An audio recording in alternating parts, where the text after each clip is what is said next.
Bonjour à tous. Du coup, je vais démarrer sur l'actualité épidémiologique avec les petits focus cliniques d'aide au classement. On peut commencer sur l'actualité et voilà. Donc cette année, en ce qui concerne les fièvres hémorragiques virales, on a observé dans le premier trimestre 2025 une épidémie de Marburg en Tanzanie avec 2 cas confirmés et 8 cas probables qui sont tous décédés et responsables de 272 cas contacts investigués quand même. Il faut juste signaler que c'est le deuxième foyer de Marburg signalé en Tanzanie avec un premier foyer qui avait été observé en 2023 pour la première fois. En ce qui concerne la maladie à Ebola, donc on a eu une épidémie d'Ebola virus Soudan en Ouganda, également au premier trimestre 2025, avec 14 cas, dont 4 décès et 534 cas contacts investivés. Diapositive suivante. Du coup, on a fait un petit focus sur la maladie à Ebola virus. Globalement, dans le genre Ebola virus, on a 6 espèces qui ne sont pas tous pathogènes. Je vous ai mis ici sur la petite ligne le pouvoir pathogène des différentes espèces d'Ebola virus. Par exemple, le Reston virus est non pathogène pour l'homme, contrairement au virus Soudan, au Marbourg ou à l'Ebola Zaïre. Ce sont des pathogènes du groupe 4 avec une incubation de moins de 21 jours. En ce qui concerne le cycle, on retrouve comme réservoir naturel la chauve-souris qui va pouvoir contaminer la faune sauvage et notamment les primates, donc les grands primates comme les petits singes, mais également quelques petits mammifères comme l'antilope d'Afrique. Elle va également pouvoir contaminer l'homme. Donc l'homme va se contaminer soit par contact direct avec la chauve-souris ou par contact direct avec les animaux infectés. Et ensuite, on peut avoir une transmission interhumaine. Au niveau des signes cliniques, je vous ai mis une petite vignette clinique ici des signes couramment rencontrés dans la maladie Ebola virus avec 2 phases. Une première phase qui est aspécifique. De manière constante, on va retrouver une fièvre qui est aiguë brutale avec un syndrome pseudogrippal aspécifique qui peut s'accompagner d'une atteinte oculaire de type conjonctivite ou uvéite et d'un rash cutané qui lui aussi est non spécifique. Pour les patients qui vont présenter des formes plus sévères, on va avoir une évolution souvent à partir de J5 du début des signes cliniques vers un syndrome abdominal douloureux avec des diarrhées, douleurs abdominales, vomissements et un syndrome hémorragique qui va d'abord être cutéano-muqueux, puis viscéral et de manière un peu plus tardive, on peut avoir des signes neurologiques de type méningo-encéphalique. Donc en ce qui concerne l'exposition et notamment géographique, je vous ai remis ici une carte à jour de l'OMS qui a répertorié tous les pays où ont été décrits une maladie Ebola, donc jusqu'à 2024. Et je vous ai mis aussi en lien un petit tuto très simple qui sont réalisés par le WHO. Donc là, il y en a un en français qui pourrait, par exemple, être utilisé. C'est un peu la maladie à Ebola virus pour les nuls, qui peut être utilisé sur votre zone pour éventuellement faire de l'enseignement. Je vous ai remis évidemment les recommandations du Haut Conseil de santé publique et la fiche COREB et la fiche SPILF émergence. Donc en ce qui concerne l'exposition, il faut évidemment revenir d'une zone d'alerte épidémique ou d'une zone d'endémie et on va retrouver donc le contact avec un animal possiblement infecté ou le contact avec tout fluide biologique de patients suspects, possibles, confirmés ou guéris d'une maladie à Ebola virus, puisqu'on sait qu'on peut avoir une persistance du virus contaminant dans le sperme même après une guérison clinique. Et évidemment, les contextes des biologistes qui vont travailler dans un laboratoire de fièvre hémorragique virale. Ce qui est important de retenir, c'est que la contagiosité débute avec les signes cliniques, contrairement par exemple à la grippe zoonotique où on est contagieux avant même d'avoir le début des premiers symptômes. Ce n'est pas le cas pour les maladies à Ebola virus. Et donc la contagiosité débute avec le premier jour de la fièvre et va augmenter quand on va évoluer vers une phase extractrice et hémorragique. En ce qui concerne les traitements, je ne les détaillerai pas ici, ça fera l'objet d'un autre webinaire, mais je rappelle juste que les recommandations du Haut Conseil de santé publique concernant les maladies à Ebola virus en 2022 sont essentiellement attachées à l'espèce Ebola virus et que c'est une discussion qui doit être collégiale pour les cas confirmés, qui sera faite avec les médecins qui prennent en charge le cas, notamment dans le SR national, la NSM et le CNR. Diapositive suivante. Un petit focus du coup sur le Marbourg. Donc le Marbourg, on a la même période d'incubation qui peut être un petit peu plus courte, 5 à 9 jours, mais un maximum de 21 jours. On n'a pas le même réservoir, c'est pas exactement la même chauve-souris. Donc là, c'est la chauve-souris frugivore égyptienne. Et la différence, c'est qu'elle va peu infester la faune sauvage. Donc ça reste possible, mais c'est beaucoup moins fréquent que dans la maladie à Ebola virus. Donc l'exposition et la contamination humaine, elle va plutôt se faire dans l'interface entre l'habitat naturel de la chauve-souris et l'homme. En ce qui concerne la symptomatologie clinique, on va avoir la même symptomatologie que dans la maladie à Ebola virus, sauf que la particularité, c'est qu'on va avoir un tableau gastro-intestinal qui va être prépondérant et qui va être sévère, notamment à J3 du début des signes cliniques, avec la présence d'une diarrhée aqueuse importante, des nausées, des vomissements et des douleurs abdominales qui peuvent être au premier plan. Et on a évidemment la deuxième phase, donc la phase hémorragique, qui peut évoluer pour les cas graves à partir du J5 du début de la symptomatologie clinique. En ce qui concerne l'exposition, il faut revenir d'une zone d'alerte épidémique ou d'une zone endémique. Je vous ai mis ici une liste à jour des pays, donc liste de l'OMS, à jour en 2024, donc c'est quand même intéressant, des pays qui ont déclaré des foyers de maladie Marburg.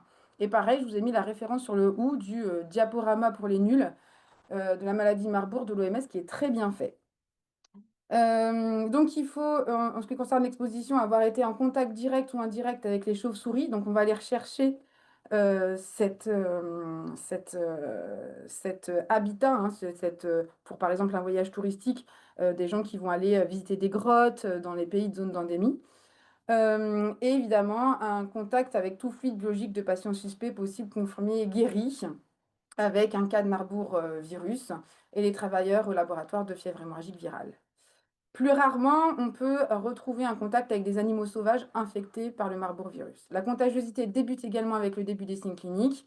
La particularité du Marburg, c'est qu'il n'y a pas de PCR disponible, donc il n'y a pas de kits commerciaux, donc c'est un diagnostic qui est fait par le CNR et qu'il n'y a pas de vaccination ou de traitement spécifique qui sont validés. Diapositive suivante. La fièvre de Lassa. Bon, la fièvre de Lassa, il y a des zones d'endémie dans le monde, comme par exemple le Nigeria, où il y a des cas tous les ans. Il y a évidemment un pic observé pendant la saison sèche, mais il y a des cas de Lassa tout le long de l'année au Nigeria. Donc là, on vous a donné les chiffres, par exemple, de 2025, où on a 758 cas confirmés, avec un taux de létalité d'environ 18%. En 2024, si on regarde les chiffres, on avait 911 cas confirmés, avec un taux de létalité qui est à peu près identique. Diapositive suivante. Donc la fièvre de Lassa, c'est un virus de genre des arénavirus. Donc là, de l'Ancien Monde, je vous ai remis ici la dichotomie des Arenaviridae. Donc de l'Ancien Monde, on retrouve le virus de Lassa qui prédomine en Afrique de l'Ouest. Et du Nouveau Monde, on va plutôt être sur les virus responsables de fièvre hémorragique virale, donc en Amérique du Sud, centrale et du Sud. Et c'est ce qu'on va retrouver par exemple le virus Junin ou le Machupo, ou des choses comme ça, qui sont quand même des virus sur lesquels on a des épidémies dans ces pays tous les ans également. Donc le réservoir, c'est le rongeur. C'est un rongeur Mastomys natalensis qui circule en Afrique subsaharienne et en Afrique australe, mais il est plutôt porteur du virus en Afrique de l'Ouest. C'est la première fièvre hémorragique virale d'importation dans le monde, et notamment les Nigérians voyagent beaucoup au Royaume-Uni, et globalement, on a des cas sporadiques liés au voyage quasiment tous les ans au Royaume-Uni de fièvre de Lassa. L'incubation est de maximum 21 jours, en moyenne 10 jours. La majorité des cas sont asymptomatiques. Et quand on est symptomatique, on a une symptomatologie, donc pareil, hein, je vous ai mis ici en bas à droite la symptomatologie clinique les plus fréquemment rencontrée chez les patients qui présentent une fièvre de Lassa. Donc on a une fièvre avec un début aigu brutal, un syndrome spécifique pseudo-grippal qui peut s'associer à une odynophagie, une toux, des signes digestifs. La particularité, c'est que dans 30 à 40% des cas, on va avoir des signes hémorragiques muqueux prédominants à J4, J7 du début des symptômes.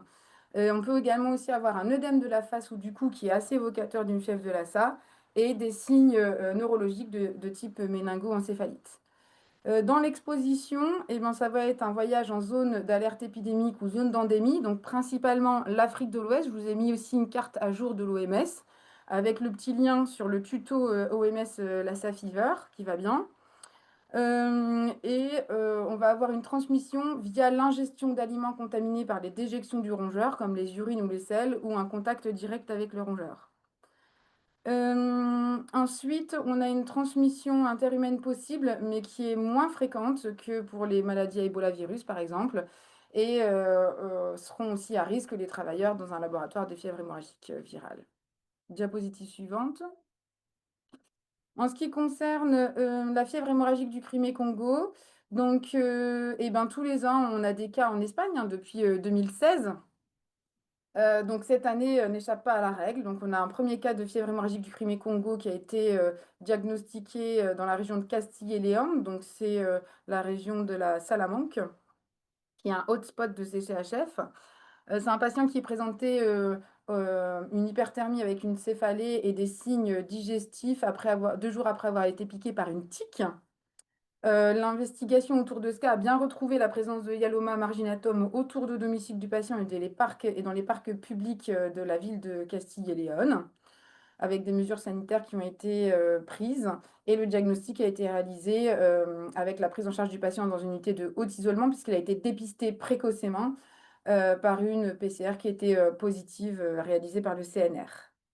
On a aussi des cas, depuis ces 2 dernières années, au Portugal. Pour le moment, j'ai pas vu d'alerte sur, 2025. Diapositive suivante. La fièvre du Crimée-Congo, on la retrouve de manière, endémique dans certains pays. Donc je vous ai remis ici une carte à jour de l'OMS en 2022. Et dans cette carte, on a, comment dire?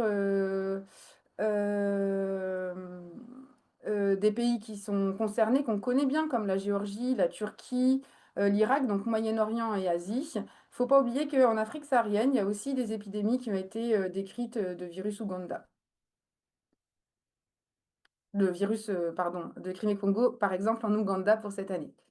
Un petit focus sur la fièvre hémorragique du Crimée-Congo, sans m'attarder, puisque je pense qu'on en reparle, dans l'organisation des soins, sur la présentation de Guillaume, donc, le vecteur principal, c'est la tique dure, Ixiodi, enfin bref, je vais jamais y arriver à le dire, donc du genre Hyaloma, qui est bien présent, au niveau, de la région PACA. Et donc du coup, je vous ai remis ici la carte de France à jour de Santé publique France, où on a détecté la présence de Hyaloma, donc dans l'ensemble des départements de la région PACA, et ça remonte un petit peu sur, l'Ardèche et la Drôme. Les zones d'endémie sont principalement localisées en Afrique, en Asie, aux Balkans, en Europe du Sud et de l'Est. L'incubation dépend du mode de contamination, donc on va avoir une incubation plus courte après une piqûre de tique versus après un contact avec un liquide biologique infecté, où là on va avoir une incubation d'environ maximum 14 jours. Au niveau de la symptomatologie, la majorité des formes cliniques sont paucisymptomatiques dans 88% des cas. Et on va avoir une évolution en 2 phases, avec une phase, une de J1 J7, donc une phase, pré-hémorragique, je pense qu'il manque un pré-hémorragique, aspécifique avec, une hyperthermie, un syndrome pseudo-grippal aspécifique, d'une symptomatologie digestive, et une évolution dans les cas graves vers une phase, hémorragique avec une atteinte cutano-muqueuse, et viscérale. Je vous ai mis ici les liens, d'intérêt. Voilà.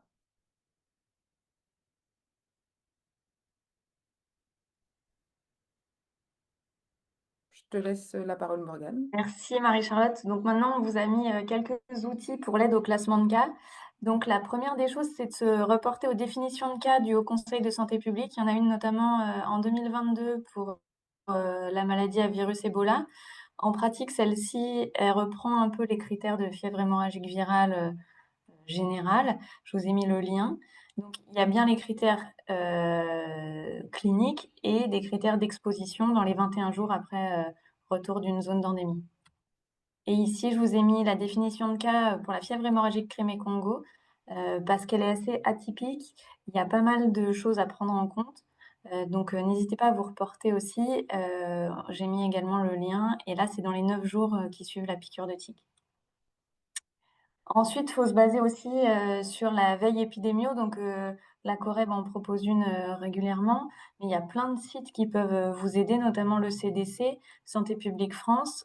Promed, c'est un peu particulier parce que c'est devenu payant, mais il y a la Société de médecine des voyages aussi qui fait une belle veille pour les retours de voyage.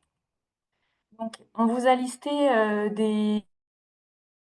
des sites qui peuvent vous aider à trouver les informations dont vous avez besoin pour l'aide au classement de cas.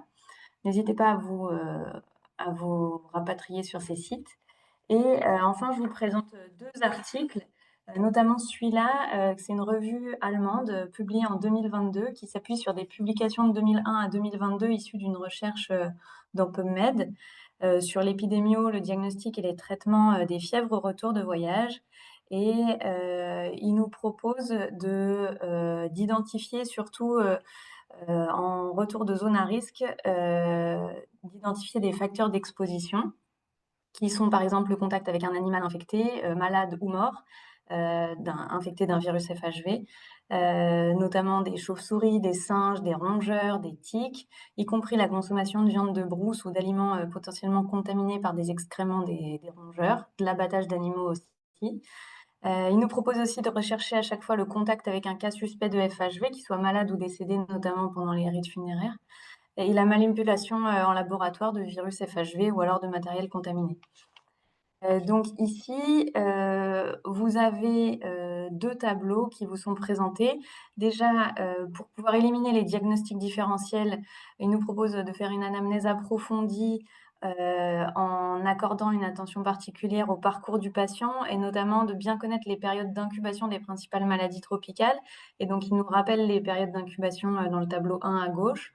Et le tableau 2, il présente les principaux tableaux syndromiques des différentes maladies tropicales. Ici, c'est le troisième tableau qui présente les différentes expositions à risque pour les maladies tropicales. Ensuite, un deuxième article, c'est une mini-revue publiée en 2022 dans Frontiers in Microbiology. Il présente les connaissances actuelles sur les fièvres hémorragiques virales, notamment les zones endémiques, les signes cliniques et les traitements ou vaccins utilisés. Donc, vous voyez, c'est trié par pathogène. Et ensuite, il découle les signes cliniques, c'est assez bien fait. On voulait vous présenter le site du Royaume-Uni qui fait un listing par pays des maladies retrouvées en fonction des années dans les différents pays. Donc c'est assez pratique quand par exemple vous avez un appel pour un patient qui revient d'Ouganda pour un classement de cas, vous pouvez voir si la maladie est connue dans ce pays ou pas. Je vous ai mis les coordonnées du CNR des fièvres hémorragiques virales parce que pour le classement de cas, il faut savoir qu'ils sont d'astreinte 24 heures sur 24 et 7 jours sur 7 et ils ont vraiment une expertise pour les fièvres hémorragiques virales. Donc, ils vont aider au classement de cas, à éliminer des diagnostics différentiels et ensuite, si le cas est classé, ils pourront recevoir les prélèvements 24 heures sur 24, 7 jours sur 7 pour pouvoir les traiter dans les plus courts délais. Il faudra juste remplir cette fiche de renseignement qui est disponible sur Internet. Voilà, donc là, on vous a proposé 3 mises en situation avec toutes ces informations pour essayer de savoir si vous auriez classé ou pas les différentes situations.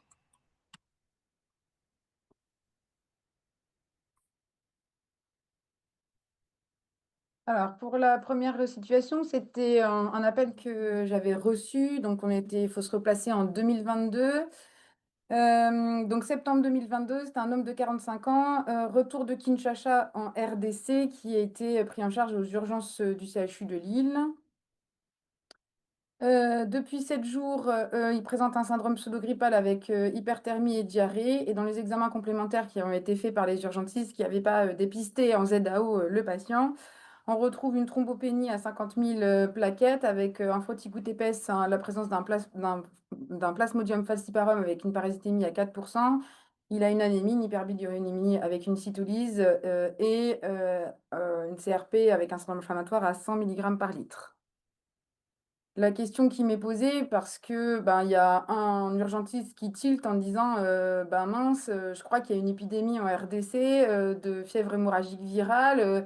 Est-ce que ben, le plasmodiol élimine le fait qu'il y ait un paludisme, ça élimine le diagnostic de fièvre hémorragique virale? Est-ce qu'on a bien fait notre boulot? Est-ce que je peux continuer à prendre en charge le malade sans avoir de risque pour ma santé? Du coup, qu'est-ce que vous auriez fait? Je ne sais pas s'il y en a un ou deux qui veut tenter de répondre à la question, ou qu'est-ce que vous auriez éventuellement...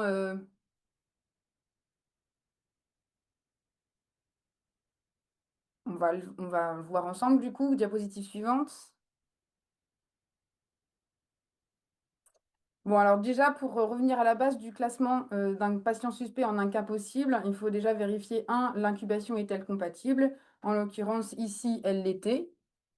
Deux, est-ce que la symptomatologie clinique est compatible? Eh bien, oui, puisque on a vu dans les vignettes cliniques que pour une fièvre hémorragique virale, on a d'abord une première phase qui est aspécifique cliniquement avec une hyperthermie aiguë brutale et un syndrome pseudo-grippal.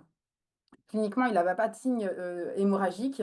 Et sur la biologie, on retrouve une thrombopénie, etc. Évidemment, on a un diagnostic différentiel qui permet d'expliquer la symptomatologie et les résultats biologiques, qui est la présence du paludisme. Et donc toute la question est de savoir si le fait d'avoir un paludisme élimine la présence d'une fièvre hémorragique virale. Alors si on regarde un petit peu les données sur le virus de Lassa, on voit qu'il y a des co-infections de mémoire aux environs de 20% à 30% des cas et qui est environ de 10% des cas en ce qui concerne les maladies à Ebola virus. Donc certes, ça diminue un petit peu le niveau de risque parce que on a une symptomatologie qui explique l'état clinique de notre malade, mais ça n'élimine pas une co-infection avec une fièvre hémorragique du virus Lassa. Donc ici, on a une incubation compatible, une symptomatologie clinique compatible. Il nous reste la notion d'une exposition compatible. Donc à ce moment-là, en RDC, il y a une épidémie d'Ebola virus, de maladie Ebola qui sévit et qui sévit au Nord Kivu. Donc, quand on reprend l'interrogatoire du patient, si tu peux continuer à faire défiler, on s'aperçoit que lui, il a voyagé donc il s'est rendu à Kinshasa. Donc, j'ai tout simplement fait un Google Maps. Kinshasa versus Beni, Nord Kivu. Ben, en fait, est-ce que c'est tout près, est-ce que c'est pas tout près? On s'aperçoit qu'il y a environ 3000 km entre Beni et Kinshasa. C'est comme si on avait une épidémie. Je pense que l'île Marseille, ça doit être à peu près un peu plus de 1000 km, mais une épidémie à Marseille chez un patient qui est resté à Lille. Donc, il y a aussi donc, la réalité géographique. La deuxième chose, c'est que le patient n'avait pas croisé d'autres personnes malades. Il n'avait pas été hospitalisé, il n'avait pas eu une activité touristique en contact avec des animaux. Il était resté dans un milieu urbain, dans la capitale, avec aucune exposition particulière retrouvée. Donc, on est à J7 du début de la symptomatologie. Et donc là, vous avez plusieurs possibilités. Soit vous êtes sûr de vous et vous répondez à la question du classement ou le déclassement. Soit vous pouvez utiliser un joker. Et comme un joker, vous avez toujours un appel à un ami. Je vous déconseille l'appel à la famille, hein. Faut quand même un certain niveau d'expertise. Et celui qui a le plus d'expertise, ça reste quand même l'Institut Pasteur et le CNR qui va à la fois pouvoir, un, vous faire gagner du temps sur le classement, deux, en vous apportant son expertise, et deux, il va penser aussi au diagnostic différentiel auquel vous ne penserez pas forcément, parce qu'il a aussi une vision assez large des virus qui peuvent circuler dans tel ou tel pays. Et ensuite, il va vous proposer d'organiser la prise en charge et notamment d'organiser les prélèvements si le patient se présente directement dans une SR régionale. Donc, en l'occurrence, ce patient, on l'a déclassé. On l'a déclassé malgré le fait qu'il y ait une épidémie en RDC à ce moment-là, pour absence d'exposition compatible, pour Kinshasa, bien loin de la zone rurale où il y avait l'épidémie en RDC, avec des zones qui sont difficiles d'accès généralement. Et la troisième chose, parce qu'on était à J7 de symptomatologie, c'est un patient qui allait plutôt bien, il n'avait pas du tout amorcé de phase hémorragique clinique. Et quatre, on avait un diagnostic différentiel qui expliquait la symptomatologie. Donc il a été déclassé. Voilà. Merci. Donc là, on va faire une deuxième mise en situation. C'est une femme de 36 ans qui revient d'Ouganda. Donc elle était à Kampala. Elle revient le 6 mars, alors qu'on sait qu'il y a une épidémie d'Ebola en ce moment. Depuis 7 jours, elle a un syndrome pseudogrippal avec de la fièvre et elle n'a pas de signe d'excrétion. Est-ce qu'on la classe suspecte FHV ou pas?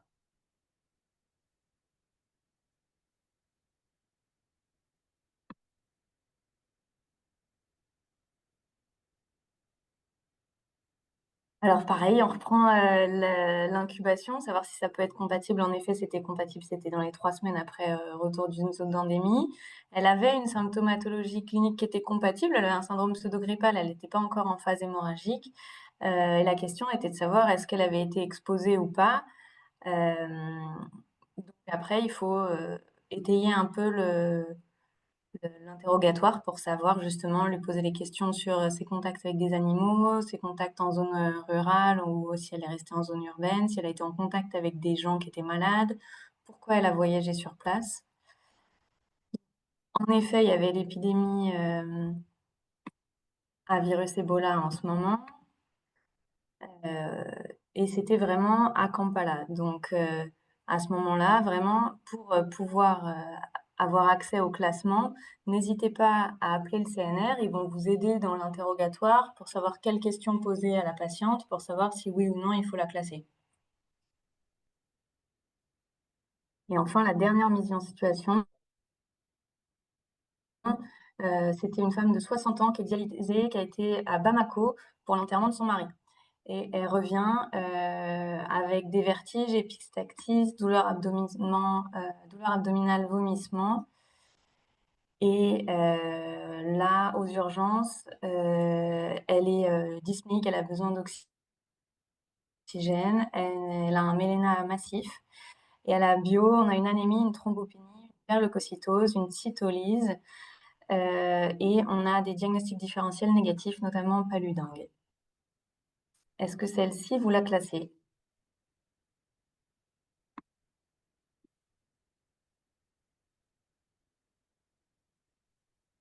Bah, pareil, on reprend l'incubation. Donc là, elle revenait de Bamako, donc il n'y avait rien qui se passait en ce moment au Mali. Quand elle est revenue, il n'y avait vraiment pas d'alerte sur ce pays. En tout cas, elle avait une symptomatologie compatible. Elle avait un syndrome hémorragique. Et elle, par contre, elle n'avait pas eu d'exposition. Elle était restée en zone rurale. Et elle avait fait juste les allers-retours entre la maison et la dialyse. Et son mari était mort d'une pathologie pas en lien avec une fièvre hémorragique virale. Là, pareil, on a appelé le CNR et finalement, comme c'était l'épidémie finalement des syndromes hémorragiques au retour de Bamako l'année dernière qu'on avait géré à Bichat chez les dialysés. Donc finalement, on en avait classé parce que 3 étaient décédés. Donc devant la gravité du tableau, on avait pris le parti de les classer avec le CNR, mais finalement, il s'était avéré que c'était une toxine dans les bains de dialyse qui avait rendu ce syndrome hémorragique chez ces patients. Donc, vraiment pour vous dire de bien à chaque fois prendre en compte les différents facteurs, l'incubation, la symptomatologie, l'exposition, et bien sûr, n'hésitez pas à joindre le CNR qui est joignable 24 heures sur 24, 7 jours sur 7. Passer la parole à Guillaume. J'arrête le partage d'écran. Tu veux partager? Ok, bonjour à tous. Est-ce que vous voyez mon écran? Tout à fait. Ouais, c'est bon. Merci de nous donner l'opportunité d'intervenir aujourd'hui. Euh, donc, je ne vais pas présenter notre état de préparation sur le risque Crimée-Congo spécifiquement, mais plutôt l'état de la préparation REP de l'ESRR de l'Occitanie, notamment vis-à-vis du FHCC, mais je serai un peu plus général que ça. Donc, vous le savez, Euh, l'organisation avec les ESR régionaux est relativement récente et pour l'Occitanie, sur l'arrêté de janvier 2024, Toulouse est l'établissement de référence régional pour tous les risques nucléaires, enfin, NRBC, et donc le SMIC s'occupe évidemment du risque biologique. La région est un peu particulière sur sa largeur, 13 départements, 6 millions d'habitants en 2021, je n'ai pas de chiffre plus récent, mais j'imagine que c'est pas moins et 233 établissements de santé, dont 3 CHU avec Montpellier et Nîmes, qui font évidemment partie de notre préparation au REP. Juste un mot pour dire pourquoi est-ce qu'on parle de Crimée-Congo et pourquoi probablement qu'on a demandé à Toulouse de parler aujourd'hui. C'est évidemment, et ça Marie-Charlotte en a parlé, notre proximité avec l'Espagne et quelques cas chaque année, avec la possibilité qu'un Toulousain aille faire la fête en Espagne et rentre, c'est une chose possible éventuellement. Et finalement, des prédictions d'émergence de cas de fièvre hémorragique Crimée-Congo dans l'avenir avec un scénario de probabilité moyenne qui qui affecte l'Occitanie et la région de Toulouse, notamment de Perpignan, raison pour laquelle on est censé être particulièrement préparé dans l'avenir par rapport à ce risque-là. Donc, je ferai un topo rapide en deux parties, parce que donc on a pris l'organisation du REB en 2024, même si on avait commencé à se préparer un peu avant. Et donc, pour vous montrer l'état d'avancement de l'ESRR au CHU de Toulouse et l'organisation en Occitanie. La première chose qu'on a faite, c'est d'avoir un groupe REB avec des médecins des maladies infectieuses, mais aussi les cadres du service des maladies infectieuses, les conseillères techniques de l'ESRR qui étaient là bien avant qu'on s'occupe du REB, nous, et qui nous ont appris beaucoup de choses, mais aussi les collègues de l'hygiène, de la pharmacie, de la biologie, et on a nos virologues qui sont connectés aujourd'hui, la réanimation et la pédiatrie, en lien avec l'UPCS de l'ARS Occitanie. La première chose qu'on a commencé à faire, c'est de mettre à jour la procédure REB institutionnelle et d'y impliquer les différentes parties prenantes avec le SMIT bien sûr, mais le pôle dans lequel on travaille. Les services d'urgence et le SAMU évidemment, mais aussi la réa, la pédiatrie, la gynéco, la santé au travail, l'hygiène, la biologie, la pharmacie. Et toute cette procédure a été validée institutionnellement par l'intégralité des intervenants. C'est-à-dire qu'il y a une procédure qui est censée être connue et qui a été diffusée dans les différents services concernés et validée par les différents services concernés. Dans cette procédure, et finalement dans le caractère opérationnel que l'on a maintenant pour le CHU de Toulouse, on a des box REB dédiés, armés, sur les secteurs d'accueil des urgences à Purpan et à Rangueil, parce qu'on a deux gros hôpitaux à Toulouse avec un service d'urgence. On a un box REB dédié dans le service des maladies infectieuses à l'entrée qui donne sur l'extérieur. Et on a pu identifier un box aussi dans les autres secteurs d'urgence, urgence pédiatrique et urgence gynéco, qui sont éventuellement une porte d'entrée d'un cas suspect. À partir de ces box REB, mais aussi sur des scénarios d'amont, quand le patient est identifié en amont, on a identifié des circuits qu'on a travaillé avec les différents services et avec le SAMU aussi, en fonction de la localisation du patient. Est-ce qu'il est à l'extérieur de l'hôpital, à domicile ou dans un cabinet de médecine générale? Est-ce qu'il est arrivé aux urgences? Est-ce qu'il est rentré dans les urgences? Et on a déterminé des circuits en fonction du type de pathogène NRB3, NRB4, prise en charge ambulatoire ou hospitalière pour NRB3, prise en charge hospitalière pour NRB4, en essayant de différencier les différents scénarios possibles et de savoir où est-ce que va le patient, qui transporte le patient, comment sont équipés les professionnels de santé, où est-ce que le patient va aller. Cette procédure est associée à 23 annexes, et je vous en montre deux ici.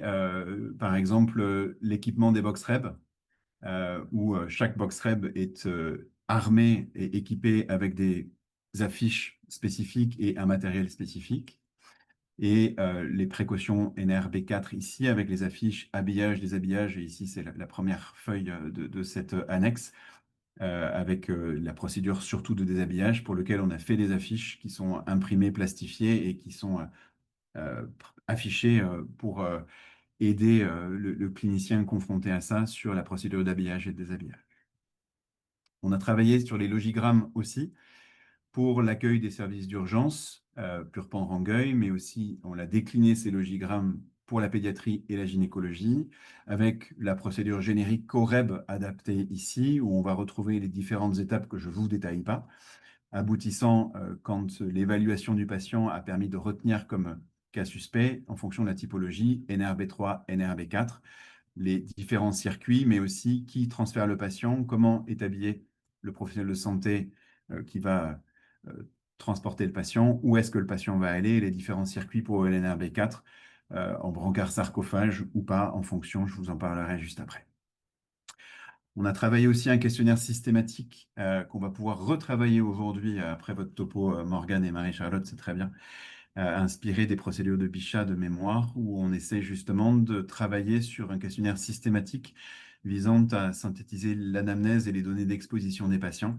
Et dans ce questionnaire, on a notamment rajouté la piqûre de tique. Et est-ce que c'est une tique de type Yaloma ou inconnue? Et en fonction de cela, ça déroule ensuite sur la procédure FHCC qui est très bien décrite dans le rapport du Conseil de santé publique de 2024.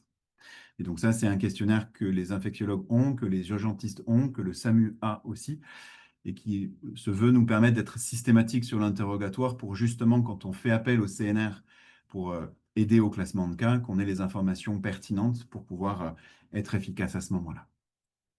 Et on a bien sûr les kits de pays, soit précaution renforcée REB, soit NRB4, disposés à proximité des box REB dans les différentes localisations, que ce soit en urgence adulte, mais aussi aux urgences pédiatriques. Un des points importants, c'est l'information. Alors ça, c'est une photo du tableau qui est dans le couloir du service des maladies infectieuses, du couloir, enfin, la zone des bureaux, là où les médecins sont, où vous reconnaissez la veille sanitaire de la COREB, qui est affichée régulièrement. C'est assez artisanal, je vous l'accorde. On a une espèce de planisphère là où on va coller des post-it semaine après semaine. On était bien aidé par les alertes Promed, malheureusement on ne les reçoit plus, mais ça nous permettait de se tenir un peu à jour et surtout d'avoir un moyen assez facile de se tenir à jour. Maintenant, il va falloir aller fouiller un peu plus. Et les procédures, ici MERS, ici influenza aviaire et ici la procédure fièvre hémorragique Crimée-Congo qui est disponible pour les cliniciens et qui est diffusée avec une mailing list pour permettre justement de diffuser cette information, et c'est probablement un point important, aux infectiologues bien sûr, mais aux médecins des services d'urgence et du SAMU, aux biologistes qui vont diffuser derrière, mais aussi à la pédiatrie, l'AREA et au réseau Occitan que je vous mentionnerai juste après. Et on va se servir de ça pour diffuser les procédures adaptées. Donc on l'a fait pour influenza aviaire 2025, MERS 2025, et on a encore beaucoup de travail à faire.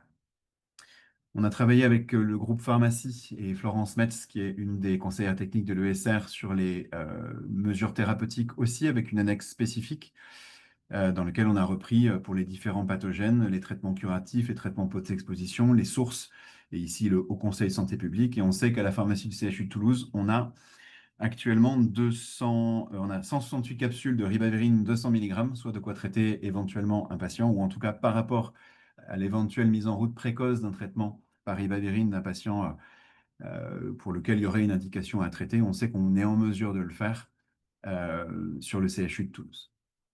On a implémenté ça dans le plan Orsan-REB d'ailleurs, où on a travaillé avec le groupe pharmacie et l'ARS pour les points d'entrée de commande et les circuits d'acheminement pour essayer, le jour venu, si c'était nécessaire, de ne pas trop galérer pour avoir ces informations. Pour les circuits NRB4, et donc si on devait accueillir un patient suspect fièvre hémorragique Crimée-Congo, on est presque sur le début des travaux de l'unité d'isolement spécifique, selon le référentiel technique de la COREB, avec cette unité qui comporte une chambre de taille réanimation capable de prendre en charge adultes, enfants, réanimatoire ou non, avec ce circuit de marche en avant, avec la salle de soins, le sas d'entrée, la chambre, le sas de sortie. Et on a bien fait attention que l'Epi-Shuttle de l'équipe nationale REB, si on avait un patient avéré, puisse rentrer et bien ressortir pour nous emmener le patient. Bref, donc vous l'avez dessiné ici. On a aussi établi les circuits NRB4. Vous avez ici le plan du bâtiment avec les urgences, les soins intensifs de maladies infectieuses, et on a deux voies d'entrée pour l'unité d'isolement spécifique, soit par l'extérieur, parce qu'on a une entrée extérieure qui nous permettra d'arriver sur l'UIS sans aller trop loin dans le bâtiment, d'un patient qui sera en brancard sarcophage, soit s'il est identifié à l'accueil des urgences, mis dans le box REB à proximité, soit s'il est identifié dans les urgences avec un chemin relativement court pour y arriver. Pour la biologie délocalisée, j'en parlais tout à l'heure, on a fait le choix avec les collègues virologues d'avoir la biologie délocalisée au P3 de l'Institut fédératif de biologie du CHU de Toulouse, qui est à peu près 100 mètres de notre bâtiment, où seront déployés les automates, les point of care de biologie délocalisée et les moyens diagnostiques avec les PCA multiplex. Et pour le Crimée-Congo, on a la panel Global Fever qui comprend fièvre hémorragique Crimée-Congo, bien sûr en lien avec le CNR pour le diagnostic définitif. Un point important, c'était la formation. On est parti de ce qui existait pour refaire les formations module 8, module 9 en 2024. Donc, on les a mises en place et on a pu faire 3 modules 8, un module 9, soit former une soixantaine de professionnels de santé du CHU de Toulouse, mais aussi des formateurs REB, 6 pour l'instant, 5 du CHU de Toulouse et 1 de l'hôpital de Auch, qui est pas très loin de chez nous, pour que ça permette ensuite de former sur place. Ce qui, avec un planning qui est organisé pour qu'on puisse monter en puissance pour l'instant pour les maladies infectieuses.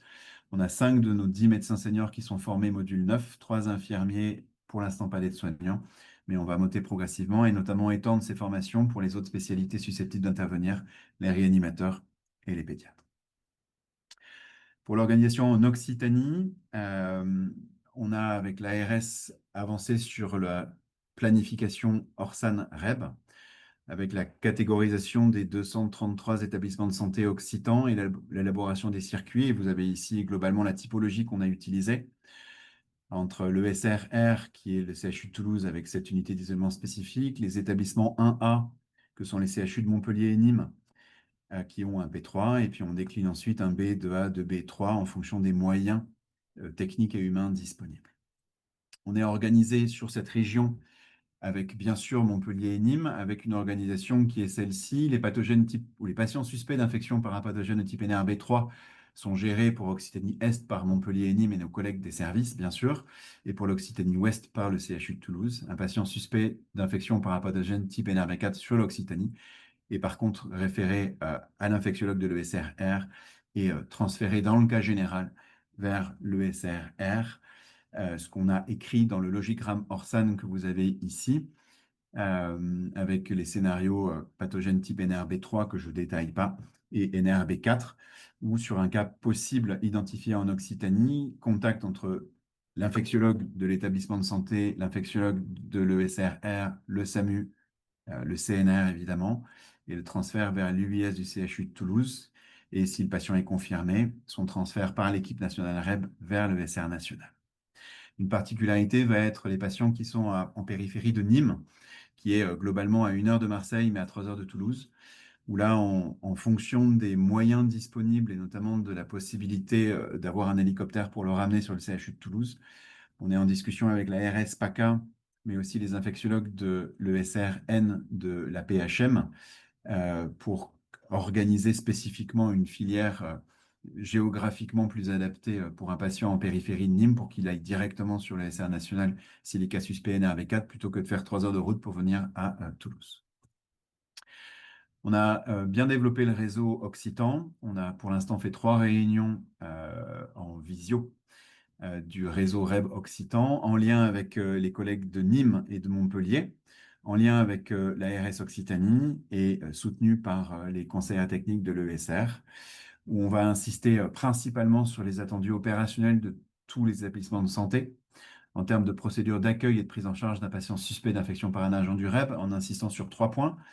1, est-ce que l'établissement de santé a des circuits qui sont organisés avec un minima un box REB identifié, une procédure d'évaluation du patient et de communication avec l'infectiologue de l'établissement de santé ou de l'ESRR pour aider au classement du cas, puis ensuite, en fonction de la typologie, son transfert ou son hospitalisation. Donc, premier point, les circuits et le box REB. Deuxième point, l'équipement en EPI, précaution renforcée REB et NRB4, où est-ce qu'ils en sont, qu'est-ce qu'ils ont. Et enfin, le troisième point, qui est la formation de ces professionnels de santé. Les urgentistes sont très formés, les infectiologues, je dois dire, beaucoup moins, pour le module 8 notamment, ce qui nécessite que ça monte en charge progressivement. Et donc, on s'est organisé sur l'Occitanie pour le module 8, qui est le module d'entrée, j'allais dire, sur le REB, avec pour l'Occitanie Est, une formation module 8 qui sera délivrée par le CESU 34 avec une première formation qui a eu lieu ce mois-ci et le CESU 30 va s'y mettre aussi. Et pour l'Occitanie Est, le CESU 31, et donc c'est nous qui faisons ces formations, avec l'idée qu'ensuite ça puisse se décliner sur les autres CESU qui pourront le proposer. Le module 9 n'est lui proposé que par le CESU 31. Et donc, on a proposé ou demandé aux établissements de santé de commencer à établir une liste de professionnels à former ou à reformer et de les inscrire progressivement, avec un objectif qui était tous les établissements de santé ayant au moins 1 à 2 binômes infirmiers médecins formés module 8. C'était l'objectif 2025 qui n'est pas atteint et c'est devenu l'objectif 2026, mais on va voir si on arrive à avancer là-dessus et si cette organisation permet justement d'optimiser les choses. On a aussi essayé de sonder un peu et d'avoir un peu de granularité sur l'état de la préparation opérationnelle sur les différents points des établissements de santé. Est-ce que vous avez un référent REB, un box REB, des parcours patients, les EPI, qui est formé? Est-ce que vous avez une procédure? Et on a diffusé par l'ARS aux directions des établissements de santé en avril. Donc, je pense que c'est 80-90 établissements qui ont été contactés. On a eu 8 réponses au 20 mai et ça n'a pas beaucoup évolué depuis. Et globalement, sur les 3 points que j'évoquais juste avant, 8 réponses, c'est évidemment pas le reflet, mais j'imagine que les gens qui n'ont pas répondu, ou les établissements de santé qui n'ont pas répondu, sont pas beaucoup plus avancés. Sinon, ils auraient répondu. Mais globalement, on a moins de la moitié des répondants qui ont un Boxreb, qui ont des circuits, qui ont les EPI adéquats. Et quand je regarde les services qui ont au moins un professionnel de santé formé module 8, on est à moins de la moitié. Donc il y a quand même beaucoup, beaucoup de choses à faire sur le plan régional pour optimiser la prise en charge de ces patients. En conclusion, il y a énormément de points positifs. Une équipe pour le SRR au CHU Toulouse pluridisciplinaire, médical, paramédical, qui est très soutenue, et notamment par les cadres du service des maladies infectieuses qui font un boulot d'enfer pour nous aider là-dessus. On a le soutien des conseillères techniques de l'ESRR qui ont été extrêmement aidantes, du CESU, de l'institution, de l'ARS et de la COREB, et notamment la visite de la mission nationale COREB en 2023 nous a beaucoup aidé pour faire avancer, notamment pour l'unité d'isolement spécifique. Et l'autre point positif, c'est le partage d'infos et des procédures par les collègues des ESRN qui nous ont permis de gagner énormément de temps sur la préparation, et donc je les en remercie vivement. On a donc besoin maintenant de s'approprier les procédures et de faire évoluer ces procédures avec les exercices, et je vous l'ai dit, un premier en septembre. Au niveau régional, on a un réseau en cours de structuration avec des cliniciens impliqués, mais globalement, l'état des lieux, c'est que la majorité des établissements de santé 1B, 2A ne sont pas du tout prêts pour accueillir un patient suspect de fièvre hémorragique Crimée-Congo. Il y a un constat à faire de non-engagement des directions des établissements de santé qui ne répondent pas à l'ARS sur les sondages. Donc, je ne doute pas qu'elles sont occupées à beaucoup d'autres choses, mais c'est notre boulot de leur dire que le péril est imminent et qu'il faut se préparer dès maintenant. Donc, on travaille là-dessus. Et donc, des difficultés actuellement pour avoir la granularité nécessaire dans les établissements de santé. Et j'ai terminé cet état des lieux. Merci beaucoup. Merci Guillaume et à bientôt. Bel été à tous.